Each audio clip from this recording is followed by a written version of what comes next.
What if every experience, every hardship, every obstacle was given to you, not to break you, but to mold you and strengthen you? What if the center of your suffering was actually the key to ultimate health? And what if your own pain was meant to be the catalyst for your greatest purpose? Welcome to Buddha Belly Life, empowering purpose, mind to microbiome.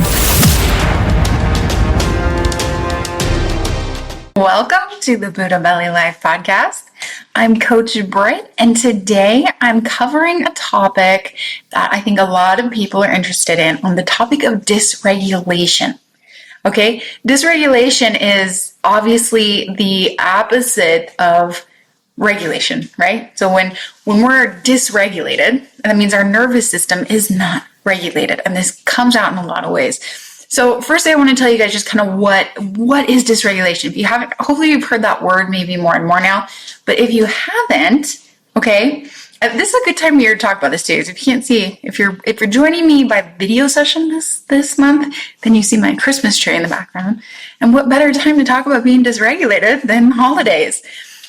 This can be a great time for some people. It can be a negative time for some people. And guess what? Regardless, both emotions can induce dysregulation. So I think it's good we're going to cover this right now. So when it comes to, what is dysregulation? Okay, dysregulation is basically being discombobulated, all right? Not being right, being overdone. The process really of how stress is affecting our body, our brain, our actions, and our minds, and showing itself in our behaviors and in our physiology and all that stuff. Okay, why we're really talking about this? Okay, so why we're talking about this, you guys, is because it is my core belief lately. Okay, maybe not my core belief of life, but a huge, it's way up there. That if we could actually train people, or educate people, and empower people, individuals, ourselves, our kids, everyone, right? To understand dysregulation, to read their own nervous system and their body, that we could succeed so much more. We could have monumental shifts in our health, both relationally, our mental health, our physical and physiological health, that we could just see massive strides. Because whether you like it or not, you guys, your nervous system is a communicator, not a torturer. It may feel like a torturer, okay? What dysregulation can look like, and it can look so different. And I just want to kind of preface some of this. I probably should have prefaced this originally, but I am not a therapist. Don't go taking these words as therapy. I'm not a therapist. Please see a professional. If you are struggling with mental health, make sure you've got a great, counselor in your corner and things like that. But I am I am a brain gut specialist, health, life, and NLP coach. Okay, and I train lots of people. And on top of that, and I think maybe this is my greatest credential for trust, I am a mother of 6 blended children under the age of 13, and the wife of a husband with ADHD, and they suffer of an entire life of anxiety and mental health. So hopefully that gives me just a little bit of credibility of why I would be talking about dysregulation and some experience maybe that I bring to the table. Okay. So what it looks like, you guys, dysregulation, I think to really understand before we talk about what it looks like is what it is. Like I said, it's when we're just not functioning optimally. Okay. And this can show itself in a multitude of ways, but it is literally when our stress response is taking over. Okay. And it's not to be in a state of stress for a moment, like a fight or flight, like, okay, there's a threat and we deal with it. When we're dysregulated, it means we've been in so many circumstances of stress, or such a constant state of unregulated stress, that it is now kind of taken a permanence in our body and in our mind and in our function. And this is dysregulation.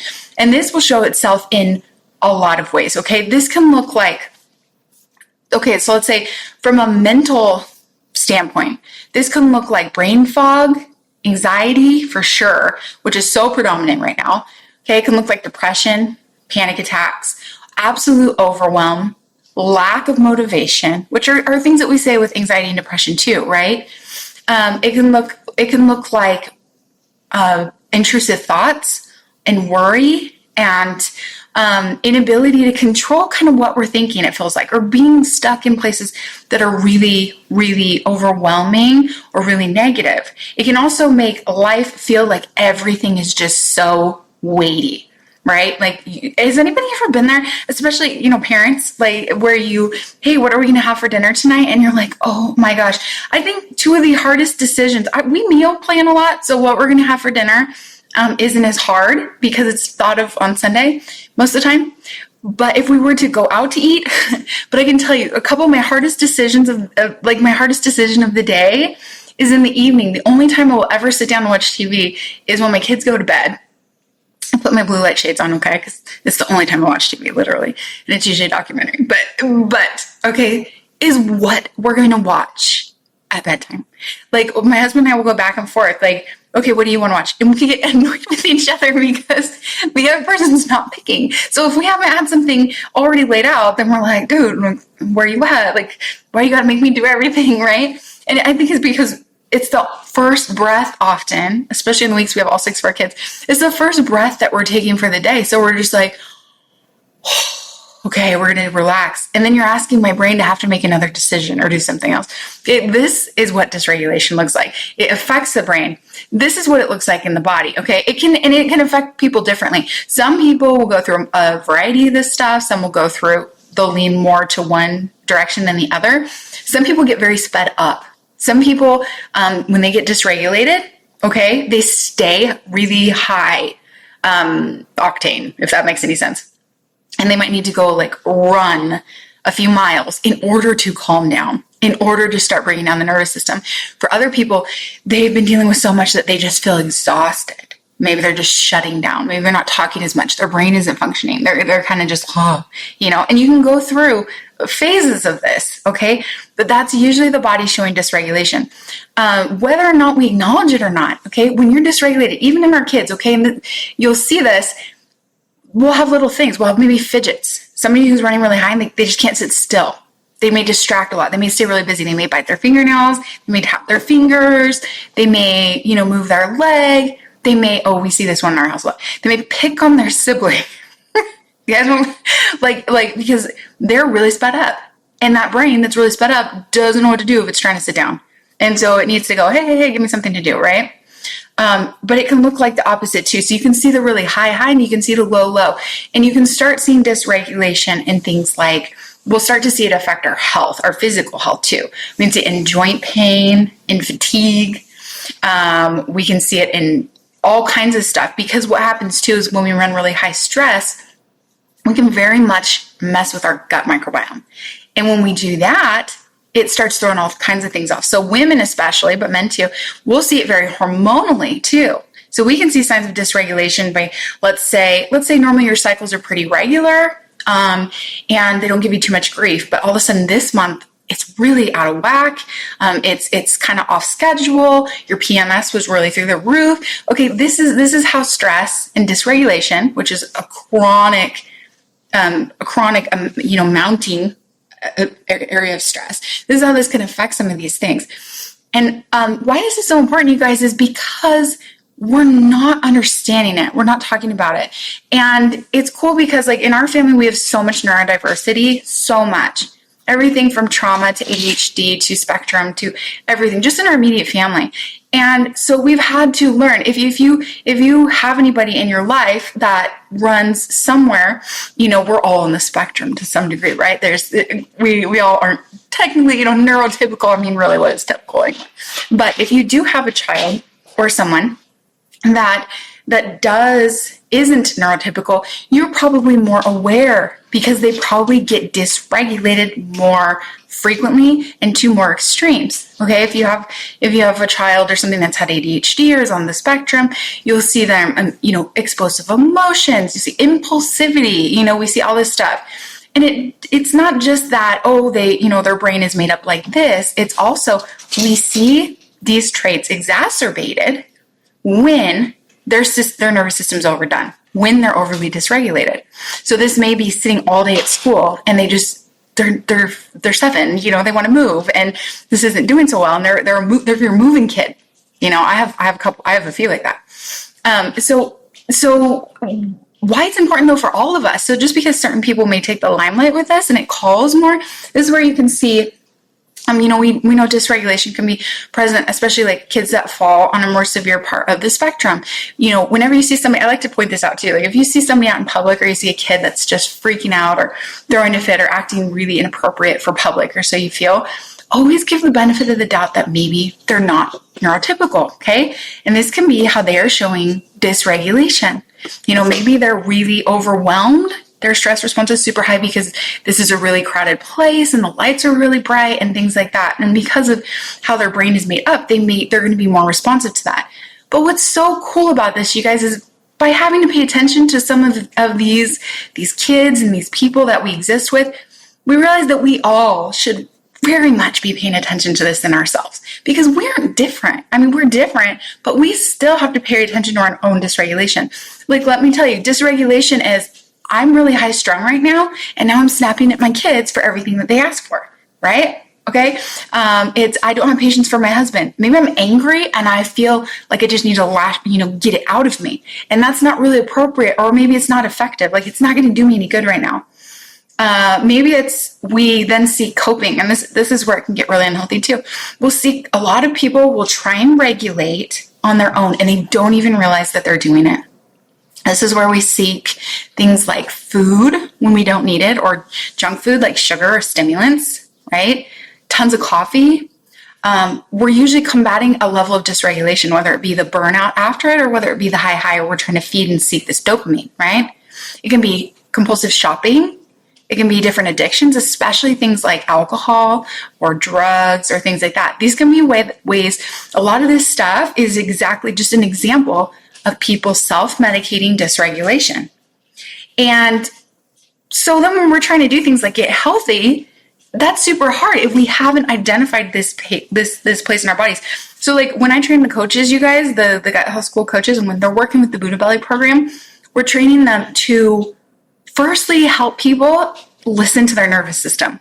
Because if they can't do that, then unfortunately a lot of these gut efforts can be for naught. They'll be very hard. Some of the steps that we want to take can be extra hard for them to actually execute.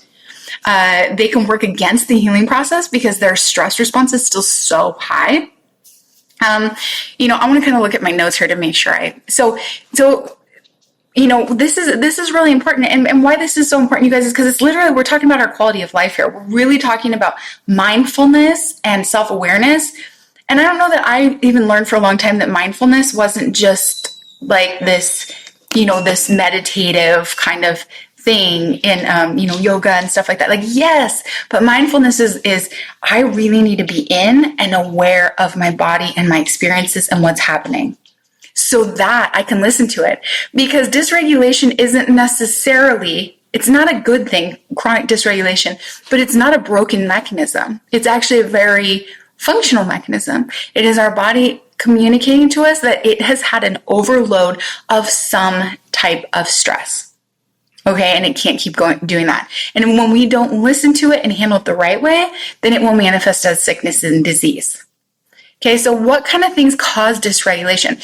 Honestly, you guys, feelings, food, chemicals, in our environment. Sorry to read some of my notes there.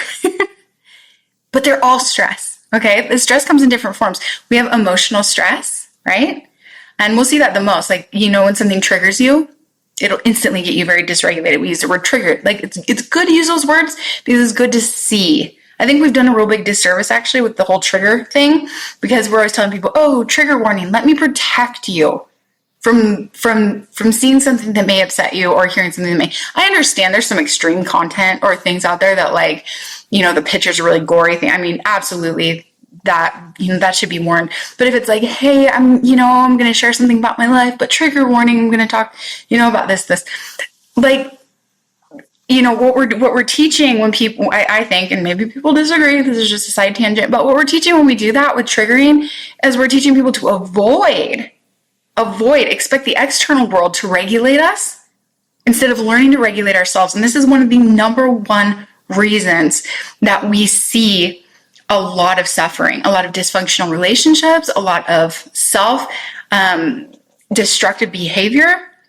is because people don't know how to regulate themselves. And this is why then they turn to things like substances or distractions or other people to try and regulate them, right? And this is really disempowering. It really doesn't put us in a healthy state.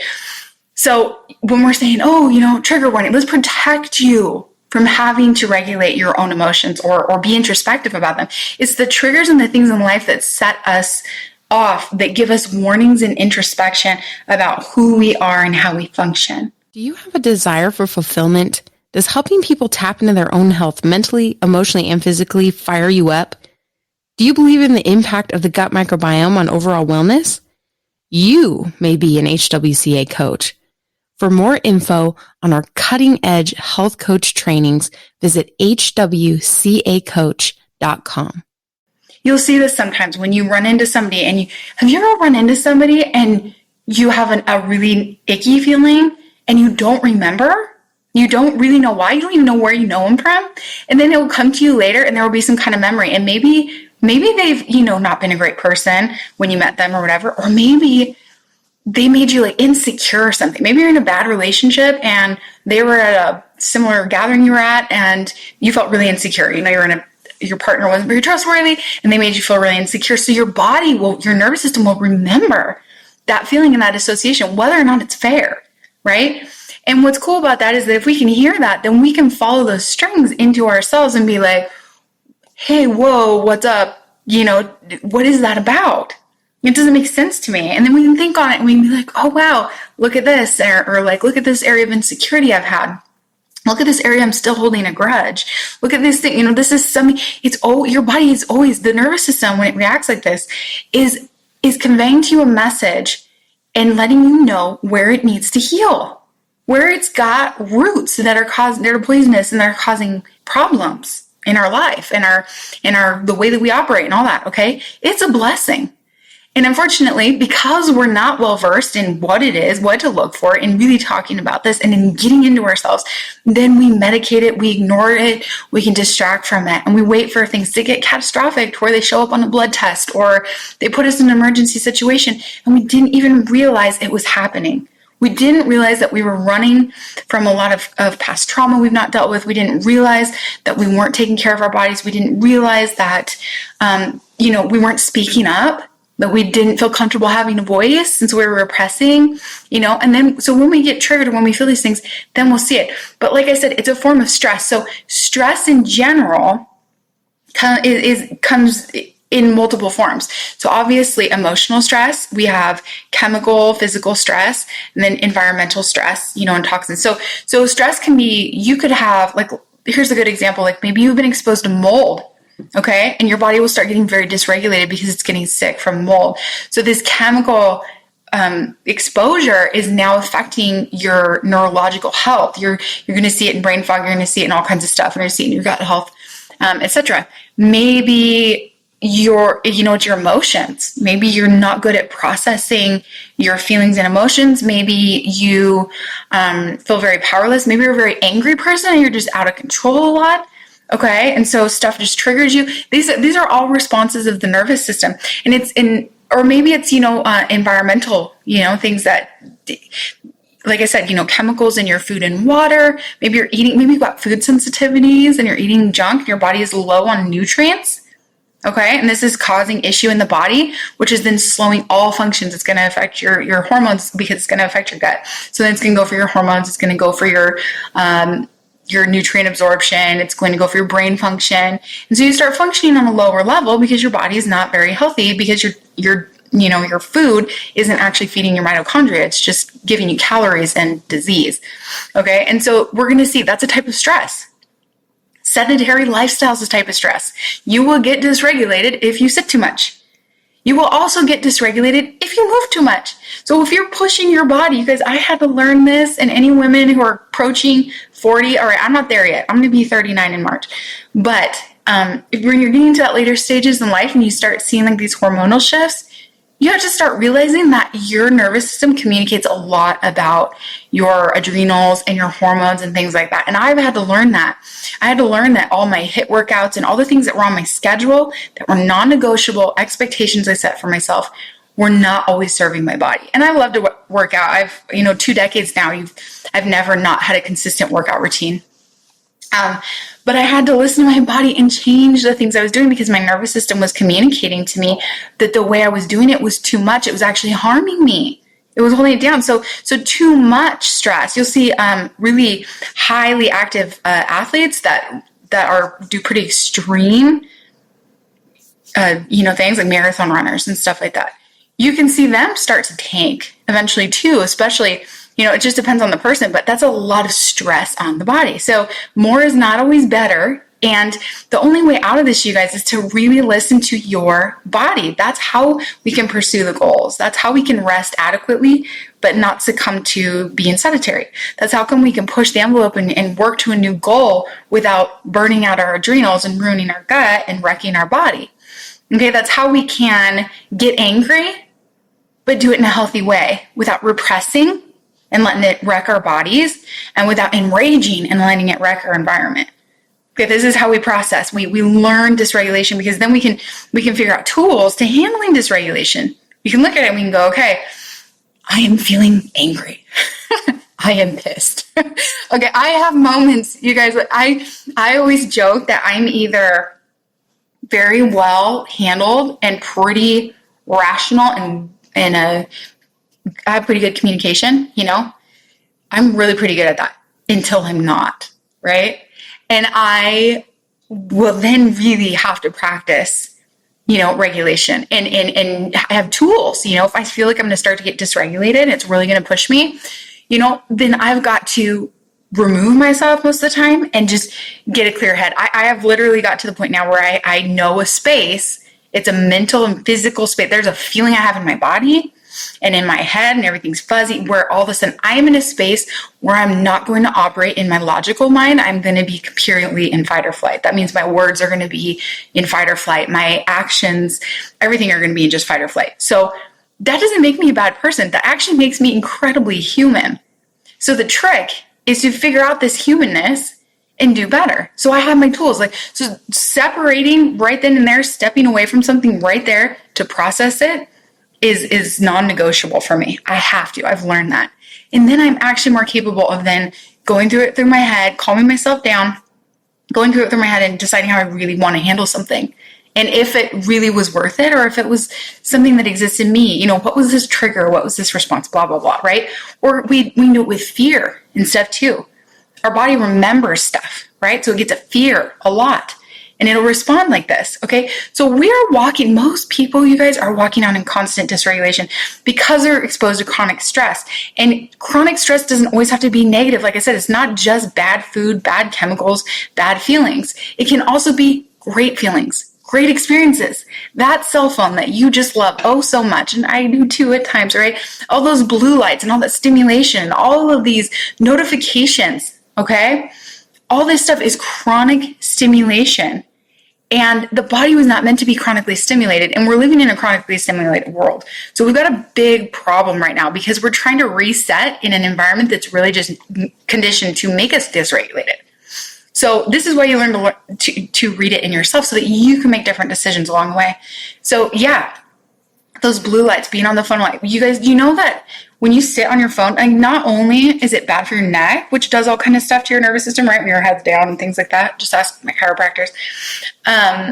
But also it keeps the brain, I read something the other day that says when your eyes are locked in one position, it communicates threat and stress to the brain.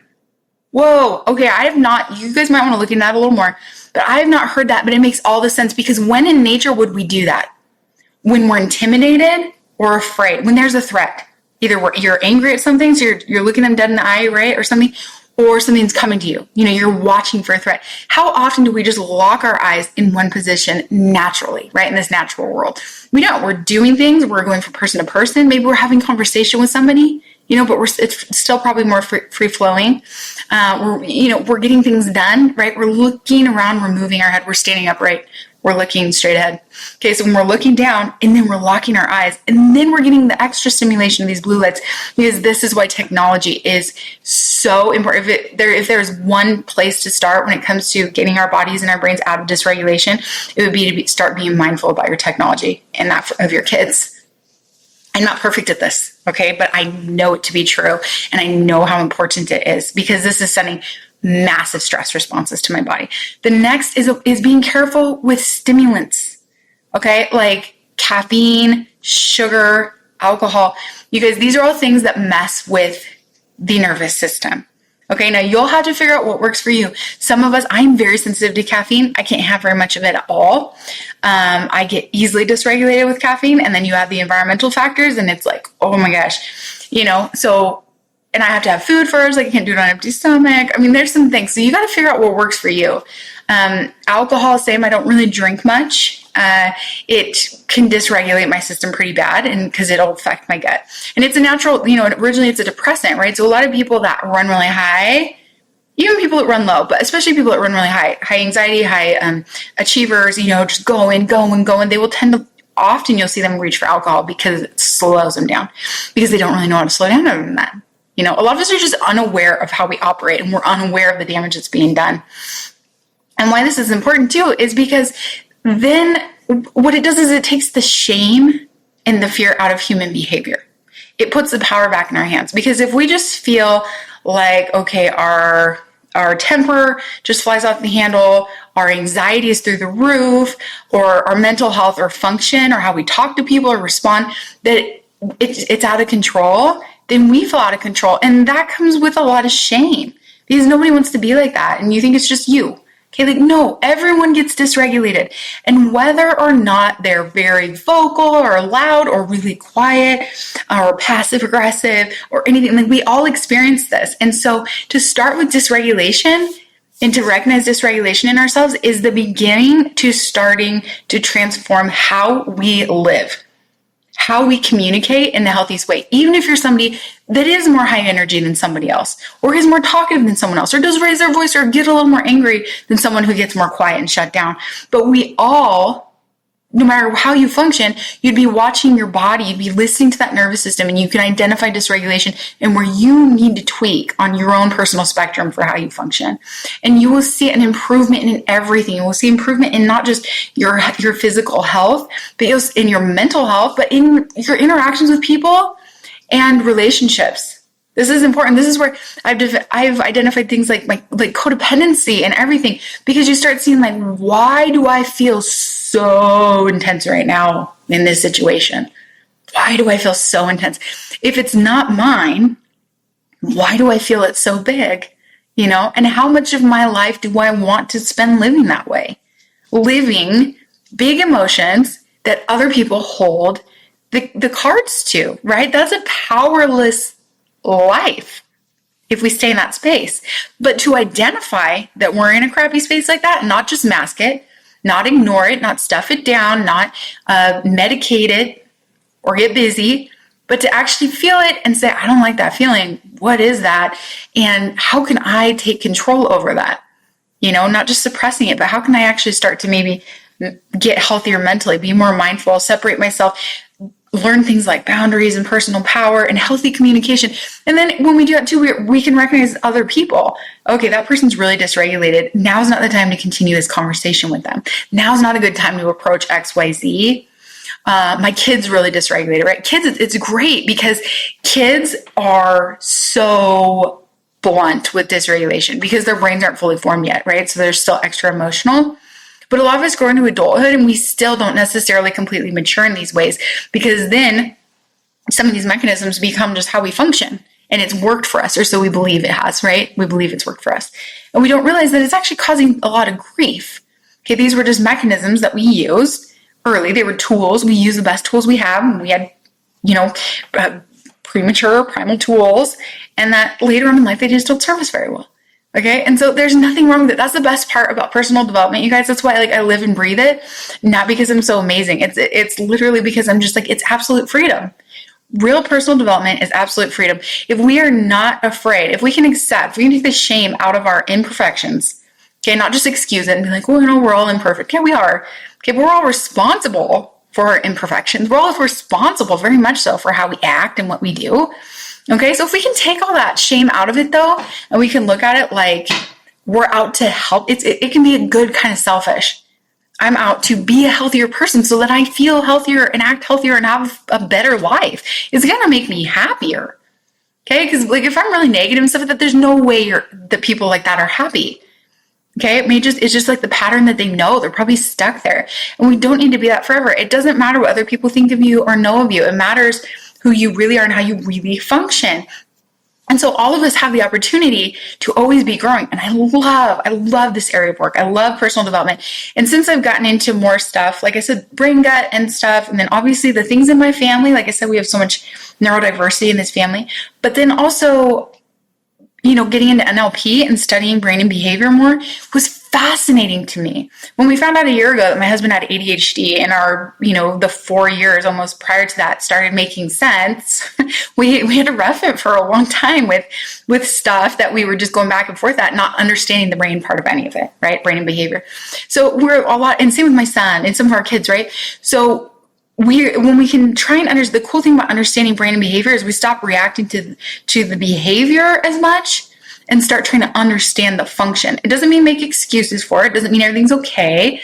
We still require boundaries, but we start understanding how people are functioning instead of taking everything personally about us. Instead of being like, okay, this person is XYZ because of their energy right now, or where they're acting, or what they're doing, or my kids, this and this and this, or we're telling our kids, right? Kind of like accidentally gaslighting our kids, oh, you're just fine, or gosh, you're being moody, or putting them down. Well, maybe they're completely dysregulated. I see this in one of my sons a lot after a school day, especially math or whatever. He's good at math, but it gets him really dysregulated. And he always feels like the class is way too loud when he is doing his math. And luckily he goes to a school that fosters this pretty well, but it's still kind of hard to understand for him. But it's funny because in class, this kid's loud. Like my son is just, he's very intense. He's high octane. He talks a million miles an hour. He's a very good athlete, doesn't sit still. But yet when he's doing math, the entire class is just way too loud and so distracting because he's dysregulated. Okay, it makes him dysregulated because it probably already started in his head. He probably already had the stress of trying to pay attention to the math because he's not a sit-stiller kind of kid. And so that's already creating a stress. So now the other stresses that maybe wouldn't have been as big of a stress become a way bigger stress. And you guys, when we study kids or we study people that are neurotypical, it's awesome because it all still pertains to us. Okay, like nobody is beyond that. And when I say us, I mean people in general. Because I've struggled with horrid anxiety, for most of my life, and that's what got me into gut health and brain gut, homeostasis. And I have to listen to my nervous system because it comes and it finds me. Mine gets so severe that it gives me full-blown panic attacks. And what's crazy is that those will come at times that are not, I don't see them coming. Like they would come, what they were happening after dysregulation. They were happening after usually long periods of stress, of chronic stress. And then as soon as there was a break in the stress, you guys, as soon as there was a level of calm in between the storms, all of a sudden I'd be incapacitated with panic attacks, and it'd be like hard to, I'd get agoraphobic. It'll get hard for me to even be in public places. Everything will be so scary. And the best way I can explain this for people who don't understand is that it felt like, how when you first start learning to swim, and I don't know if you did this, if you learned in a pool or whatever, but whether you learned in a pool or a beach or like, lake or something, when you first start learning to swim, you want to be really close to something to hang on to. It's like the side of the pool or the dock, right? Because we're just practicing, or maybe a parent or somebody to help you. Like you don't have the confidence yet. It's scary. So you're practicing a little because the reassurance you have in order to push yourself a little further and to tread water a little longer is knowing that if you need to grab something, it's right there. Okay, so that we have that reassurance. And so panic and agoraphobia and things like that, when we start fearing the anxiety itself, and this isn't a huge thing on anxiety, but it's just to really show the power of dysregulation. Panic and agoraphobia, at least for me, I would explain it like feeling like being that new swimmer and sometimes in the middle of an ocean. Okay, I don't care how good of a swimmer you are if you're stuck in the middle of the ocean, like there's nothing to grab onto. Like, there's only so long you can tread water, and that will get in your head. And to even be like, okay, I'll be fine for 2 to 3 hours. Okay. So 2 or 3 hours, I got to hope someone comes around. We don't have that. Like, you can get fatigued in a matter of seconds or minutes because of the stress response to anticipating that maybe it's going to be longer than that, and there's nothing to grab onto. That if you needed help, it is not available to you. And this is a common anxiety experience, and this is, real panic experience, so I should say. And this, like, for me, when I go through, it would come after these periods, after a lot of dysregulation. And so while panic and stuff is dysregulation, and mental health is a sign of that, it's usually coming after a lot of stuff that just keeps adding up, that we think is normal for us, that's part of our day-to-day, that's part of our function, that's part of our environment. And it's not until the brain you try and calm, then there's this confusion between the nervous system and the brain. Because my brain's now, okay, like my conscious brain, okay, maybe not my subconscious, but my conscious brain's like, okay, there's nothing to do, there's no threats, there's no lions, I'm totally fine. And my nervous system's like, wah, wah, wah, wah, wah, right? Because it's still just flaring. Okay, so often it'll cause a lot of symptoms, and those symptoms itself will become the precursor for a panic attack or being scared. Okay, the racing heartbeat, the blurry vision, dizzy, stomach nausea, thing like that. And it's so intense physiologically because the nervous system is just, and that's what it does, right? It robs blood from the gut, so it's going to starve the gut of nutrients, which causes stagnation, causes dysbiosis. We've got all kinds of stuff going on there. So this is what chronic stress is. And we talk a lot about chronic stress, but we don't talk about dysregulation. Chronic stress, I think we feel like we just need to combat with self-care and these, bubble baths and breathing and all that. And that stuff is so important. But we're missing the dysregulation. And before I kind of wrap up here, you guys, I want to just share something. I heard the other day that someone said something, I read it somewhere, and it was really, really predominant for me, but they said, don't miss the opportunities to regulate your nervous system. So how often, I don't know if this is you guys, but I know this is totally me way too often, where we're driving in the car, we've had a big day and there's lots of stuff, and maybe something happened. Maybe you're at odds with your partner, or you're worried about one of your kids, or you're stressed about work, or something's on your brain, right? You're not at work. You're not with anybody. You're in your car alone. But instead of taking the breather as you drive to get your kids from school, instead of taking that moment, you're ruminating and allowing your body to stay in a state of stress on all the things, right? So we get to the end of the night and we're crashing because we don't take the moments that we could have. So like when you're in your car. So I'm really trying to think about this lately, and it's very hard because I'm a ruminator. And that's why I can write, but I am a ruminator. And so I've been trying to think about this lately though, like, nope, you're in your car right now. These thoughts are intrusive. They're stressful. They're not allowed in the car right now.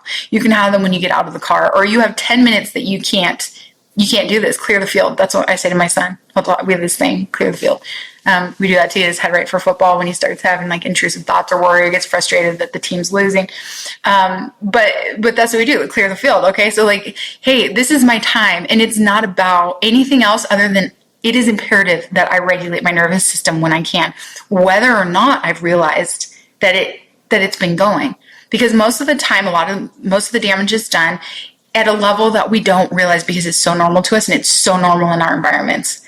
Okay, so this is so important. So take the breaks when you can, you guys. That's probably the singular most important thing. Yes, build in the massages or the baths or the meditation, the deep breathing. For Pete's sake, do breathing a few times a day. Like I have a watch that makes me do it. Just do it. We don't take deep enough breaths. That oxygen supply, doing that, I mean, we really damage our body by not breathing well. So that's huge right off the bat. But be in control of your thoughts too. Take the breaks. And then of course, watch the chemicals in your environment. Reduce all forms of stress. Okay, so this is the chemicals coming in. This is anything we're going to tell you in holistic health. This is working on your gut. This is eating food that has nutrition, not loaded in pesticides. I mean, do your best with these things. You're going to reduce the stress load on your body, which is going to reduce the stress load on your nervous system, which is going to reduce your ability or your frequency of dysregulation. And a lot of it at this point is very mental and emotional too. We are very triggered. So be mindful. Be mindful when you're jumping on your phone. Be mindful of how much technology, be mindful of the kind of information you're taking in and the stuff that you're allowing in your head, because it is sucking the life out of you. Whether or not somebody's actually brought that to your realization yet, it's not worth it. When you're engaging in online conflict and troll speak and stuff like that, guess what? You are taking years off your life, not somebody else's. If they're engaging with you, then they're taking years off their own life. But it's really useless. Let's save the stress for the things that really matter. And let's learn to read our bodies and manage our stuff in a way that gives us life, gives us identity, and gives us personal power, and actually makes us better to the world and our environment. Thanks so much for listening today, you guys. I'm going to leave it at that. Please subscribe to Buddha Belly Life, and we'll see you next month. Thank you for joining us for another empowering episode of Buddha Belly Life. For more information on gut health and mindset resources, visit buddhabellylife.com. And remember, heal yourself and then empower others to do the same.